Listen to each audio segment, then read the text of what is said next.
Assalamualaikum warahmatullahi wabarakatuh. Yang terhormat kepada Bapak Tirta Adikusuma Suparto SKep Nurs MKep, selaku dosen pengampu mata kuliah keperawatan agregat komunitas. Perkenalkan, kami dari kelompok 6. Di sini kami akan mempresentasikan hasil diskusi kami mengenai masalah komunitas remaja hamil di luar nikah di tingkat RW. Untuk anggotanya, untuk anggotanya itu ada saya sendiri, Tazkia Rahilianaja, dengan NIM 2110110. Kemudian ada Perwica Insan Kinanti dengan NIM 2101840. Dan yang terakhir ada Yaritza Aulia Putri Yuda dengan NIM 2101856.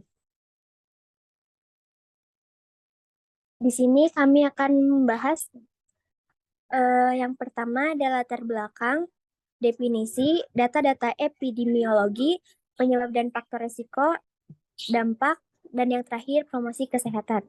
Pertama itu adalah latar belakang. Kehamilan di luar nikah membuat persoalan yang sangat rumit dan kompleks bagi remaja, terutama bagi mereka yang terlibat langsung di dalamnya. Oleh karena itu, merupakan masalah yang sangat menarik untuk dijadikan topik dalam penelitian.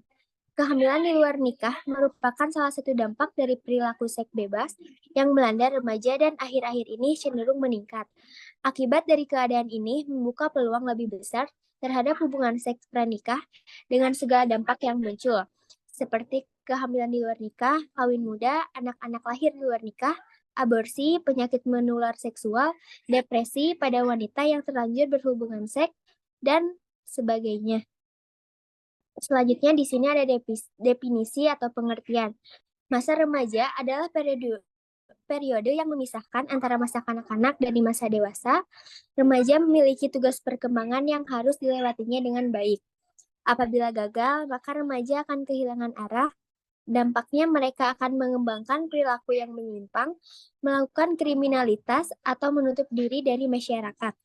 Salah satu fenomena yang sering terjadi pada remaja saat ini adalah fenomena kehamilan remaja di luar nikah. Hamil di luar nikah adalah masa di masa seorang wanita membawa embrio atau fetus dalam tubuhnya dalam keadaan belum atau tidak disahkan secara formal dalam ikatan pernikahan dengan pasangannya. Kehamilan pada remaja di luar nikah sering digambarkan sebagai kehidupan yang penuh depresi. Depresi pada remaja lebih cenderung terjadi pada mereka yang sering berpikiran negatif, memiliki konflik interpersonal, dukungan sosial yang rendah, dan kehidupan yang penuh stres. Remaja yang hamil menderita depresi, kecemasan, frustasi, dan agresi yang lebih tinggi dibandingkan dengan kehamilan orang dewasa. Selanjutnya akan disampaikan oleh rekan saya. Baik, yang selanjutnya ada data-data epidemiologinya. Masalah remaja dengan kehamilan di luar nikah ini dalam beberapa tahun meningkat gitu ya. Secara global, berdasarkan data dari UNFPA pada 2016 ada sekitar 16 juta perempuan usia 15-19 tahun yang dimana usia tersebut adalah usia remaja, melahirkan setiap tahunnya dan diperkirakan meningkat menjadi 19 juta tiap tahunnya pada 2035. Pada masalah ini, Indonesia menduduki peringkat kedua dengan jumlah perkawinan anak tertinggi di negara ASEAN. Sedangkan menurut data BKKNBN, Indonesia menduduki peringkat 10 di dunia dengan pernikahan usia anak yang dilatar belakangi oleh faktor kehamilan di luar nikah. Menurut Komnas Perempuan di Indonesia, terdapat 50.000 remaja mengajukan dispensasi pernikahan karena hamil di luar nikah. Data tersebut meningkat 7 kali lipat dari 2016 yang dimana menjadi 59.709 pada tahun 2021. Nah, Pulau Jawa sendiri menduduki tingkat permasalahan remaja dengan hamil di luar nikah paling banyak di Indonesia. Menurut BKKNBN, di Jawa Timur terdapat sekitar 15.000 yang melakukan permohonan dispensasi nikah karena hamil di luar nikah. Sedangkan di Jawa Tengah, menurut Pengadilan Tinggi Agama Semarang, ada sekitar 11.000 pada tahun 2022. Sedangkan di Jawa Barat sendiri, itu ada sekitar 8.607 dengan 4.297 perempuan yang mengajukan dan 4.310 laki-laki yang mengajukan dispensasi pernikahan gitu. Adapun 6 kabupaten Jawa Barat yang memiliki data paling tinggi Yang pertama itu ada Tasikmalaya yaitu sekitar 1.240, yang kedua ada Garut yaitu sekitar 929, yang ketiga ada Ciamis sekitar 828, yang keempat ada Cirebon sekitar 713, yang kelima ada Majalengka yaitu sekitar 618, dan yang terakhir ada Indramayu yaitu sekitar 490. Sedangkan di kota yang sekarang kita tinggali gitu ya, yaitu Kota Bandung, ada sekitar 76. Data tersebut diperoleh oleh Kemenak Kota Bandung dengan 90% hamil di luar nikah. Data tersebut dipaparkan oleh Kepala Bidang Peningkatan Kualitas Keluarga Dinas Pemberdayaan Perempuan dan Perlindungan Anak, atau bisa kita singkat dengan DP3A, yaitu Ibu Feli Lastiawati. Beliau mengatakan ada 4 kecamatan yang memiliki data paling tinggi di Bandung gitu ya. Yang pertama ada Babakan Ciparai, yang kedua Bojong Loa Kaler, yang ketiga Cibenying Kidul, dan yang terakhir ada Coblong. Baik, untuk slide selanjutnya akan dijelaskan oleh rekan saya. Baik, kita masuk ke pembahasan penyebab dan faktor risiko terjadinya kehamilan di luar nikah. Hamil di luar nikah dipengaruhi oleh beberapa faktor yang meliputi kurangnya pendidikan seks atau pengetahuan seputar kesehatan reproduksi, sehingga permisif dalam lingkungan pergaulan, dampak negatif kemajuan teknologi, pengaruh teman, dan pola asuh orang tua. Adapun faktor yang paling dominan yang menyebabkan terjadinya kehamilan di kalangan remaja adalah kurangnya pendidikan seks dan pengaruh teman sepergaulan, menurut Alifah tahun 2021. Berdasarkan kasus lapangan yang ditemukan, faktor-faktor penyebab pacaran yang negatif sebagai berikut menurut Sitorus tahun 2020. Yang pertama ini ada perhatian dan pengawasan orang tua. Kurangnya perhatian dan pengawasan dari orang tua menjadi salah satu faktor utama yang membuat terjadinya pacaran yang negatif sehingga menghasilkan kasus hamil di luar nikah. Orang tua sibuk dengan pekerjaannya sehingga perhatian dan arahan terhadap anak-anaknya sangat kurang diberikan. Kurangnya perhatian dan pengawasan dari orang tua mengakibatkan seseorang anak muda terbujuk oleh perilaku mesra lawan jenis yang lebih dewasa. Belayan, perhatian, ciuman, dan pelukan dipandang merupakan wujud dari kasih sayang. Dalam kondisi mental labil, seorang anak muda akan mudah sekali dibujuk melakukan hubungan seksual oleh predator yang lebih dewasa maupun seusianya. Kemudian yang kedua ada pergaulan bebas. Pergaulan merupakan suatu hubungan antar manusia sebagai makhluk sosial yang tidak dapat dihindarkan. Pergaulan tersebut dapat berupa hubungan relatif saja, di mana antara dua individu atau lebih hanya terjalin hubungan bagaikan tanya jawab saja. Menurut Ilwa tahun 2020, pergaulan yang dimiliki si anak dapat memberikan pengaruh bagi tumbuh kembangnya dan dapat membentuk karakter si anak, baik karakter yang baik ataupun karakter yang tidak baik. Terdapat pergaulan antar individu yang bersangkutan aktif dan kreatif menciptakan hubungan di mana masing-masing saling memajukan tarif kehidupannya dan saling menyempurnakan martabatnya.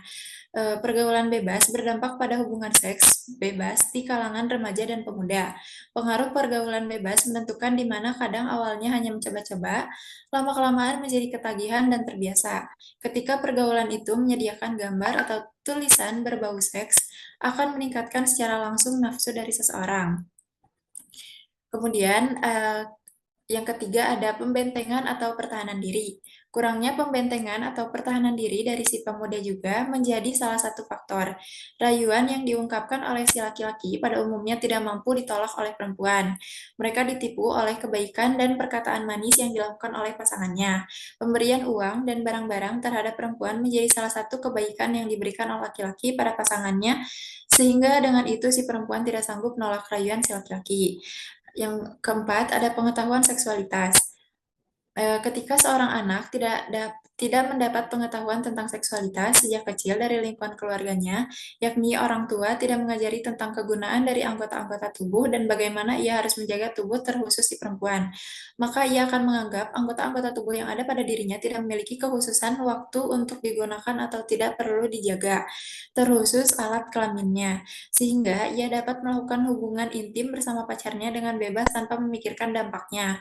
Menurut Harmadi dan Diana, tahun 2020, pendidikan seksualitas sangat perlu untuk bekal bagi si anak memasuki usia remaja karena pada usia remaja, minat heteroseksual mereka secara perlahan mengarah kepada orang tertentu dari jenis seks yang berlawanan, mulai dari perhatian yang lebih bersifat genital menuju perhatian yang bersifat erotis. Kemudian yang terakhir ada faktor teknologi.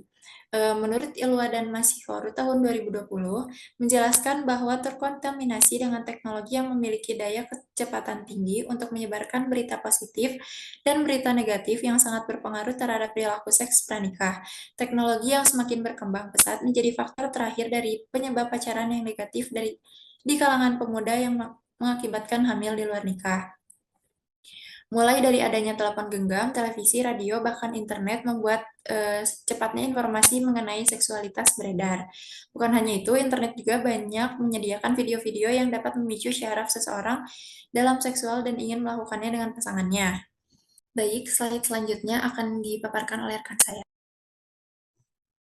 Baik, di sini ada dampak dari kehamilan di luar nikah, yaitu ada dampak fisik dan dampak psikologis. Untuk dampak fisik, yang pertama tingginya tingkat kematian ibu hamil, yang kedua penyebab utama terjadinya malaria, yang ketiga pencetus munculnya masalah hipertensi saat kehamilan, yang keempat infeksi bakterial pada kelahiran, yang kelima aborsi septik, yang keenam ada risiko tinggi terjadinya komplikasi, yang ketujuh resiko tinggi terjadinya anemia dan preeklamsia, yang kedelapan ada kesakitan pada saat melahirkan, dan yang terakhir ada risiko tinggi melahirkan prematur dan melahirkan bayi dengan berat badan rendah. Untuk dampak psikologisnya, yang pertama itu ada tingkat depresi yang sangat tinggi, yang kedua kebingungan, ketakutan, keputusasaan, perasaan bersalah, malu dan menghindari dari hal yang berhubungan dengan kehamilan, yang ketiga menjadi lebih dewasa, yang keempat kesepian, yang kelima beradaptasi dengan lingkungan, yang keenam kerentanan emosional, menurunnya kemampuan untuk menyelesaikan masalah, dan kepercayaan untuk membangun hubungan sebagai orang dewasa, yang ketujuh memiliki aktivitas hidup yang negatif, dan yang terakhir ada kehilangan percaya diri.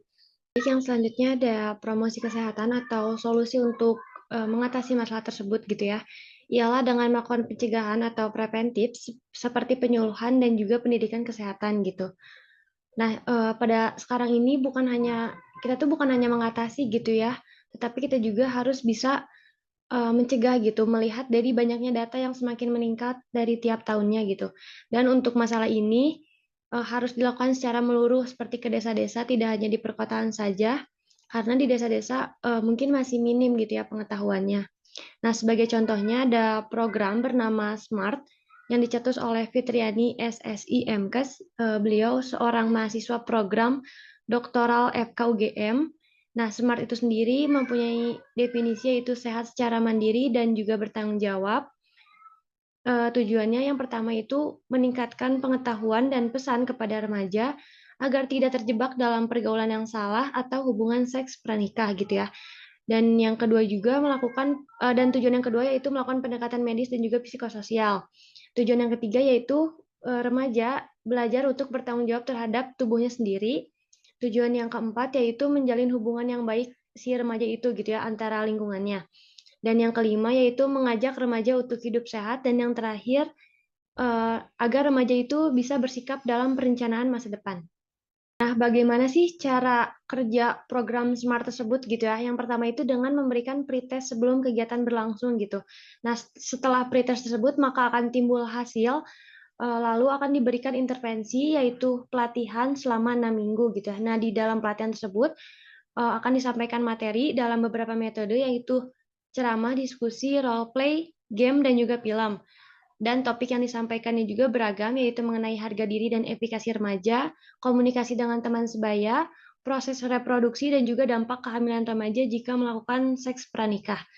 Nah, si program ini selain memberikan penkes gitu ya, program ini juga memberikan memfasilitasi remaja untuk berkonsultasi terkait dengan kesehatan remaja dengan cara konseling yang bisa dilakukan dengan tatap muka, telepon, dan juga media sosial.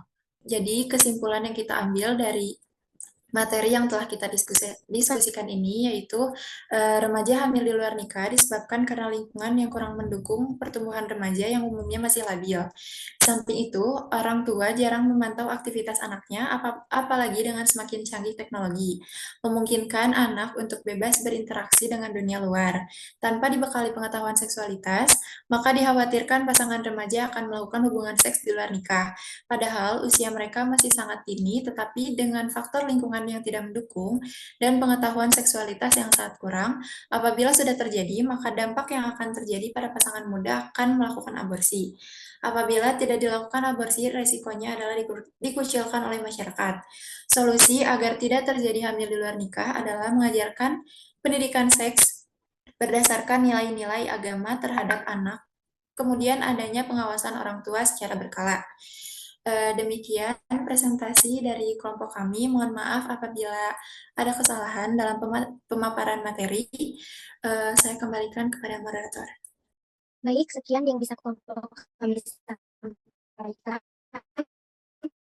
Mohon maaf apabila ada kesalahan.